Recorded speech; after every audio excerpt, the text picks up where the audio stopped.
আপনাকে কি করে ভালো না বাসি ইয়া রাসূলুল্লাহ।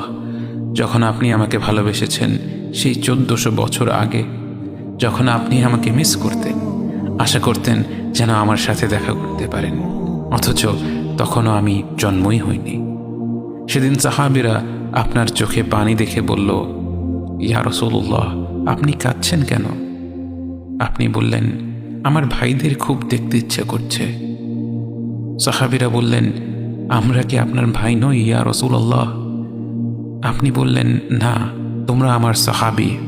আমার ভাই হলো তারা যারা আমার পরে আসবে এবং আমাকে কখনো না দেখেও তারা আমাকে বিশ্বাস করবে।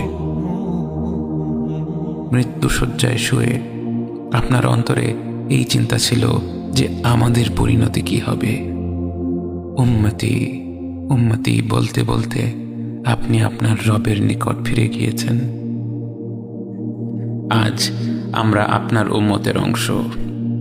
বিশ্বজুড়ে আপাত দৃষ্টিতে আমরা হচ্ছি সবচেয়ে অপদস্থ, নিরুপায়, পরাজিত, লাঞ্ছিত, অথচ বাস্তবে আপনার উম্মতের অংশ হওয়া যে গোটা বিশ্বের সব সম্পদ পাওয়ার চেয়েও মূল্যবান ব্যাপার। আজ আমার মনে যত আশা, যত আকাঙ্ক্ষা, যত স্বপ্ন, যত চাহিদা, সব কিছু পেয়ে গেলেও নিজেকে এতটা সৌভাগ্যবান মনে করতাম না যতটা মনে হয় আজ আপনার উম্মতের একজন হতে পেরে। কাল হাসরের ময়দানে যখন গোটা মানব জাতি এক নবী থেকে আর এক নবীর কাছে ছুটে যাবে, আল্লাহ যেন বিচার প্রক্রিয়া শুরু করেন এবং প্রতিটি নবী নাফসি নাফসি বলে মানুষকে ফিরিয়ে দিবে। অবশেষে যখন সবাই আপনার সামনে হাজির হবে এবং আপনি গোটা মানব জাতির প্রতিনিধি হয়ে আল্লাহর সামনে সিজদা করবেন, সেদিন আপনার উম্মতের সদস্য হওয়ার পূর্ণাঙ্গ মর্যাদা প্রকাশ পাবে। ইয়া রাসূলুল্লাহ, আপনাকে কেন এত ভালোবাসি তা তো ভাষায় প্রকাশ করা যাবে না। তবে যতটুকু ভালোবাসা আপনার প্রাপ্য ততটুকু তো আপনাকে ভালোবাসতে পারি না। কথায় আপনাকে যতটা ভালোবাসি, কাজে তো তেমন করে ভালোবাসতে পারি না। আপনার সুন্নতের অনুসরণ করি ঠিকই, কিন্তু ভিন্ন মতের অনুসারীদের সাথে ঝগড়া না করে থাকতে পারি না।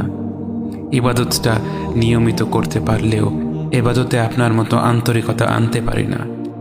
বাহ্যিক বিষয়ে আপনার অনুসরণ করতে পারলেও চারিত্রিক দিক থেকে তো আপনার কাছ থেকে শিক্ষা নিতে পারি না।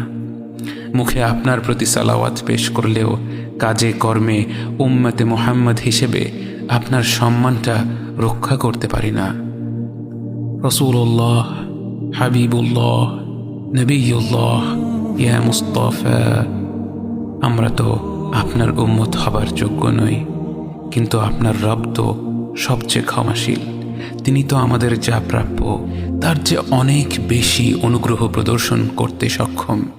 আপনি আমাদের যতটুকু ভালোবেসেছেন তিনি তো আমাদের এর চাইতেও বেশি ভালোবাসেন।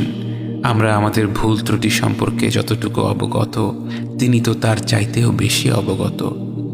আমাদের রবের অনুগ্রহের দিকে তাকিয়ে অন্তরে আপনার প্রতি যতটুকু ভালোবাসা রয়েছে সেই ভালোবাসার দিকে তাকিয়ে আজ বুকে আশা বেঁধে রই, খুব শীঘ্রই আপনার দেখা পাবো ইয়া নবী আল্লাহ। খুব শীঘ্রই হাউদে কাউসারের পাড়ে আপনার হাতে তৃষ্ণা মেটাবো ইয়া হাবিব আল্লাহ। জান্নাতের নির্মল বাগানে অনন্তকালের যাত্রায় আপনার সঙ্গী হয়ে ঘুরে বেড়াবো ইয়া রাসূলুল্লাহ সাল্লাল্লাহু আলাইহি ওয়াসাল্লাম।